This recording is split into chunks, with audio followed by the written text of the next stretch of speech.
What's up, Bug Dog with Dini in the garage? No, do not adjust your television screens. That is a Chevrolet on my driveway, and I did not even have to drive it into a wall to get it up here. Good buddy brought her over. He's got what he describes as death wobble. Now, you'll notice this particular model comes equipped with the independent front suspension. So I have my doubts about the death wobble diagnosis, but what we're going to do today is figure out exactly what is afflicting this 2010 Chevrolet Suburban with the big 5.3 liter V8. What's happening going down the road, what'd you say, about 60, 70? Yeah. About 60, 70 miles per hour. The steering wheel gets a shaking. So we're gonna take her out for a spin real quick, see if we can't get it to recreate that. So this is what it'll do. We're at 40 right now, nothing. We get her up to speed. And you start seeing the steering wheel go. I don't know if you can see that.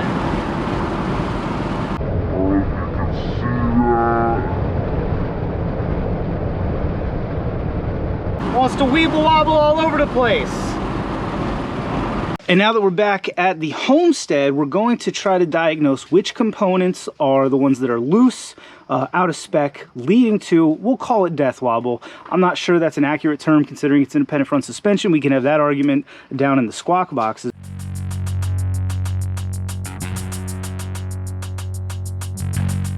But we're going to call it death wobble for the remainder of the video. Here's a little bit of backstory. Got 160K on the clock. We did brakes the other day. If you follow me on Instagram, you actually saw the atrocious brake pads that came out of this bad boy. And since we did that, he's experiencing the death wobble, which is why it's back here on the driveway. If I was the last guy to touch it, you better believe we're going to figure out how to fix it. So the first thing we're going to do, he's going to jump in, turn it on, the same way you diagnose it in something like this. Nice Jeep with your solid front axle. You're going to want to turn it lock to lock, the steering wheel, and look for loose steering components, whether it's tie rods, whether it's ball joints, whether it's wheel bearings. And then after you do that, we're going to get her up in the air and do a more in-depth test to try to figure out what exactly is loose and causing the play. So let's get into her.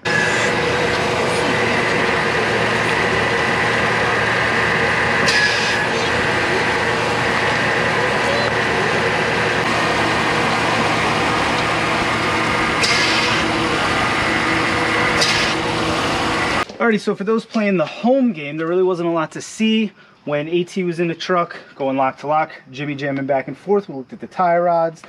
We tried to see what the ball joints look like. Here are the tests you can do outside of that. The first thing you want to do is go ahead and grab your tire at 12 and 6 and go like this. And the only thing that tests, the only possible component you're going to determine whether or not it's good or bad doing that test is your ball joint. There should be zero play like there is in this one. Now, you'll literally hear it clicking back and forth if it's bad. So we can eliminate the ball joint as a possibility. Next, you're going to want to take 3 and 9. And again, same thing you do on a solid front axle. And give it the old back and forth treatment. And again, I don't know if you can hear that, but there's no real clicking or banging or clanging or obvious signs of play. That is going to address your tie rod ends, which is honestly what I expected to be the issue here. Let's go look at the other side. Here, push back and forth with me. What do you think? Tie rods or no? Think the tie rods are broken? No, you're not getting the camera. And then ball joint on this side, not too bad. So what you could be looking at here is a tire balance issue, a tire alignment issue, or if you're dealing with real old tires, could be something like a broken band in your tire. If you have bad shocks, you'll get cupping, which is essentially one side of each tread block is worn down further than the other one. You'll see they're all on an angle, looks like saw teeth. And that will lead, that's the kind of thing that can trigger a death wobble situation as well. I'm gonna look at one more thing. Obviously, while everything's stationary and you can concentrate, come under here and really get a good feel for what you're looking at. Now, these tie rods are definitely grody and they look pretty old. When you grab them, I can't easily move them, maybe a little bit of movement, but nothing crazy. So your outer tie rod, take a look at the boot. If the boots are ripped, that might be a sign. This boot up here for your inner tie rod. Again, we're looking at independent front suspension. I have plenty of videos on solid front axle. Death wobble, I'll leave some links down there in the description. But get a hold of your tie rod, give it the old back and forth treatment. Take a look at the boots. Same thing over here on your ball joints. Take a look at your boots, see if they look bad. there's one more test we can do for the ball. You'll notice this CV on both sides is ripped. That's not going to lead to death wobble, but that is something we want to handle. Another thing that's worth looking for might be like steering leaks, anything like that. Potentially, you could be dealing with play in your, is this a rack and pinion or is this a Saginaw style? I don't remember. I'm not a Chevy guy. But, I don't know. Somebody tell me. What's in this thing? What's the steering in this? Looks like a rack and pinion. Yeah, it is. So there could be play up in here somewhere, but I don't think that's really our situation. So here's the last test you can do for your ball joints, which are, you know, top and bottom of the knuckle. Obviously, they essentially hold your knuckle onto the rest of your axle assembly.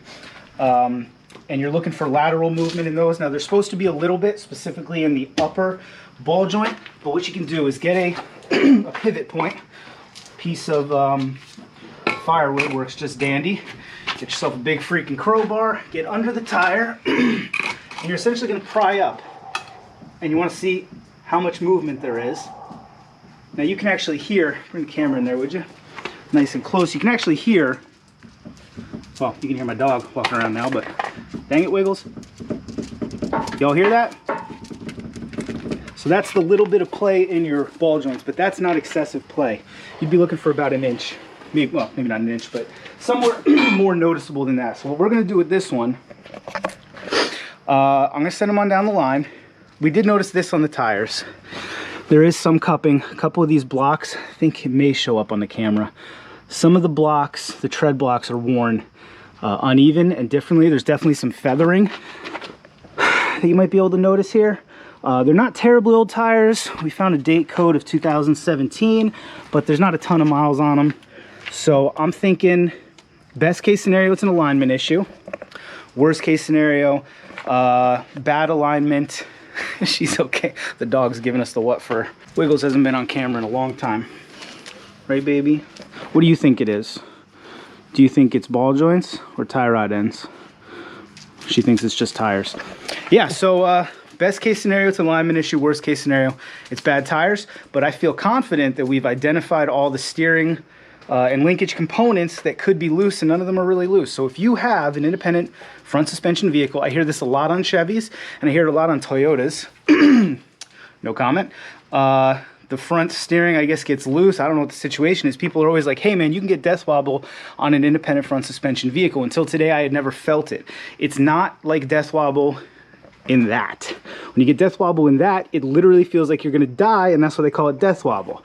It's more like mildly inconvenient wobble, but still something you want to deal with, because if you ignore it, you saw that little bit of shaking in the steering wheel, that will prematurely fatigue your steering components, your tie rods for sure, your ball joints, your wheel bearings. It'll wear out your tires. In fact, this situation could be what led to this uneven tire wear, which is kind of a bummer, because you can see there's plenty of life left in the tread of this tire, but potentially they're, you know, not going to be able to get a full life out of them because now they're worn unevenly.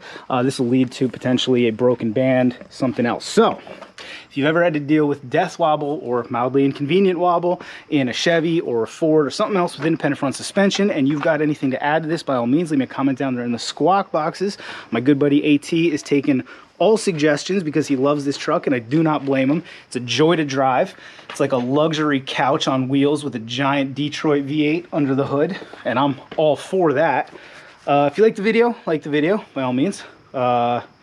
Subscribe to the channel. I don't know why I'm out of breath. Why am I out of... I am though. Maybe check out our website, monkeywiththetoolbox.com. But above all, leave me that comment down in the squawk boxes. What do you think is the problem on this truck? What else would you have checked? How else would you have checked it? As always, thanks for watching.